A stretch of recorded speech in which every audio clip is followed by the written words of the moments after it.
Photoshop's got this new feature where you can instantly composite one image over another using AI. It's called Harmonize, and it's stupid easy to use. So in this case, I got this alligator PNG on a boardwalk. It's just, as you can tell, some crappy PNG that doesn't actually fit the environment. But I used Harmonize, and that was the before, and now the after completely fixes the lighting and gets more accurate shadows, not just on the alligator itself, but also on the boardwalk.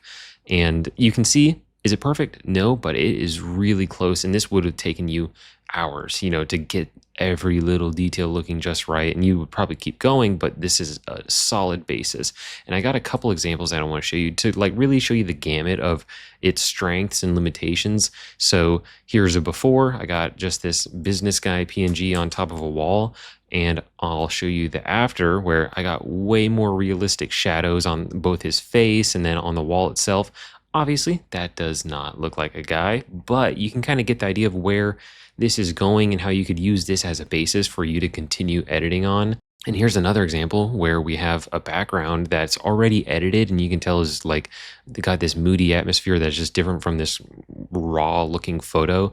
And so this is the before, and on the after, instantly composites it. So how do you do it? All you have to do is, if I go to one of the befores, if you select your PNG, it's helpful to have it already cut out. You just go to the contextual bar here. I have mine pinned to the bottom, and you just click Harmonize. And like any other AI feature you've used in Photoshop before, it'll just take a second. And once it's done, you can see it adds a new layer. And just like your other generative fill layers, you got 3 options of different versions you can pick. But you get the idea that right off the bat, that's super powerful. So if you want to use this as your basis to then go in further and add more occlusion or shadows or whatever, that's, this is a solid basis. But I did want to show you a lot of the nuances, because you click Harmonize and it's done, but that's not quite everything if you want to take the graphic all the way. So in this case, I want to show you an example of like A to Z. How could I take this image, take out the pumpkin, put this pumpkin in, and composite it to look right like I have in the thumbnail? So I will close these rhinos and whatever else, because in this other tab, I have my pumpkin thumbnail. So I have it as a smart object. And if I turn off all these layers, you can see what I started with. So here's the base image.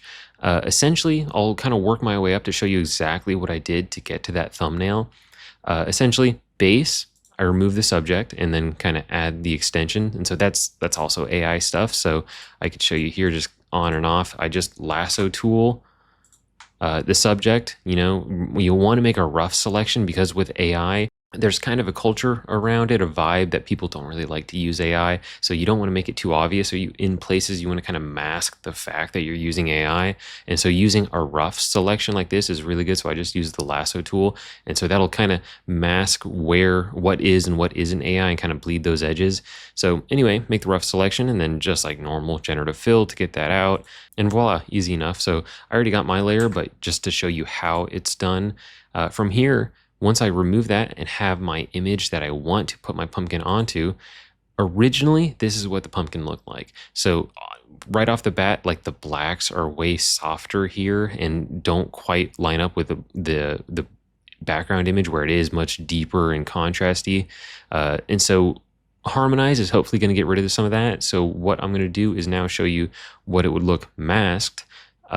So in this case, I have the mask in just the smart objects. It's easier that way if you have it rather than on this main layer, just have it in the smart object itself. But, easy enough. You can just select subject and then make a mask out of it. But once you have that, Harmonize will get you something like this. So if I showed you actually the before and after, you can see Harmonize is taking a lot of those colors, because I could have sat here and tweaked every little detail and color and hue and whatever, but it would take forever. And Harmonize gets me really close, really fast. And also little details like the emission from the actual light inside the pumpkin. That would have had to take a minute too. But I did want to show you what this Harmonize feature is actually doing under the hood. What is it actually changing? Because that's a big deal when trying to hide the fact that you're using AI. So when you look at this layer here, this is isolated just the Harmonize stuff. So if I show you When you make a harmonize layer and go into the mask mode, you can see this is actually what is affected, what is created through AI. And that's important because if I show you now the final version, there are areas where if you look at the noise type, this is a subtle difference, but under the hood, this harmonize feature and really the generative fill as a whole is not good at matching noise textures, the size, the consistency, whatever it may be. So if you're like an internet sleuth, that's really a dead giveaway and kind of like makes it feel like these are two images slapped onto each other, and you want to like bleed that difference, and so it really feels like one cohesive thing. And so to do that, you can add a noise specifically on a clipping mask to that object. So if I turn this noise on and off, you'll see, is it perfect? No, but it is a much better bleeding into like from the non-AI portion to the AI portion. And that's why if I show you here, see this white area, this was touched by AI. That's why you can see that difference in noise. So I think it's really important to have that noise layer, and I'll quickly show you how I go about making a noise. So if you just go layer, new fill layer, solid color, and I will want to make it all the way desaturated and then a 50 brightness, so it's like dead in the middle between white and black. Convert that to a smart object once it loads, and then I'll go filter, noise, add noise. I don't really remember if I have a preference for uniform or Gaussian, so I'll just max out uniform.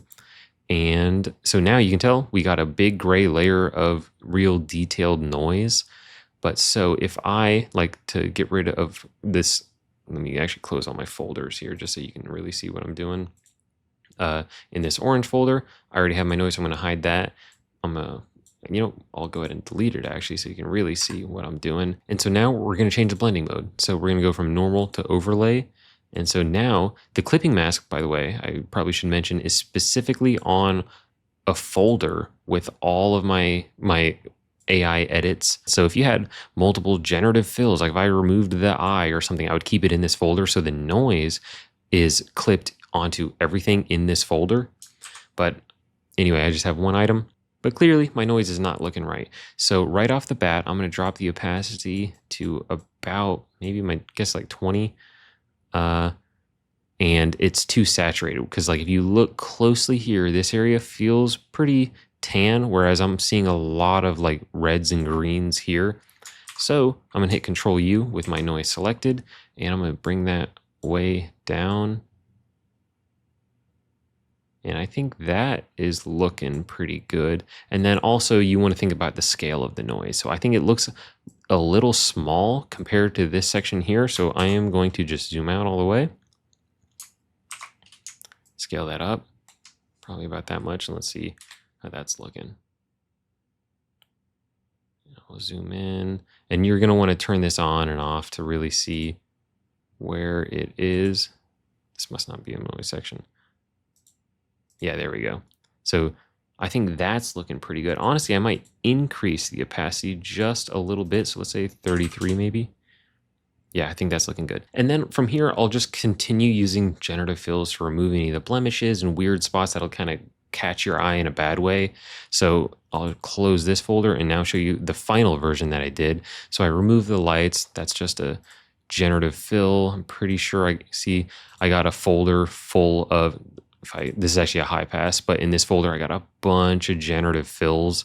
And so all in this thing, the noise is clipped onto it. So all my edits, if I see, are being noised with this layer. And the noise is a little feature, but I do think it's pretty useful in terms of like all this harmonized compositing stuff and not really something that people have been talking about. So I hope that helps, and I will catch you guys next time.